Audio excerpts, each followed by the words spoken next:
لازم اروح اكل بسرعة لا اما كل اللي عملته هيضيع. استنى، لو لسه فاكر انك لازم تاكل على طول بعد التمرين يا اما عضلاتك هتطير يبقى لازم تراجع نفسك. النافذة البنائية او الانابوليك ويندو، وهي انك لازم بعد التمرين تاكل في خلال نص ساعة فورا، انتهت علميا وهي اوسع بكتير مما تتخيل.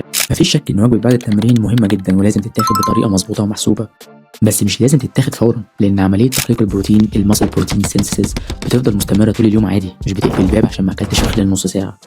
ممكن عادي جدا انك تأجلها لو وقتك ضيق وتاخدها في خلال ساعتين لتلاتة بعد التمرين، وتقدر تعمل كده لو مخازن الطاقة ومستوى البروتين عندك مليانين، وده بيحصل بالشروط دي: انك تكون واكل وجبة متوازنة قبل التمرين في خلال ساعة او ساعتين. لو لسه مش عارف ازاي تعمل وجبة قبل التمرين الحق شوف الفيديو بتاعي اللي فات.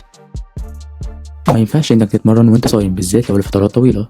المهم في الاخر ان اجمالي اكلك من بروتين وكارب ودهون وفيتامينز يكون مظبوط على مدار اليوم.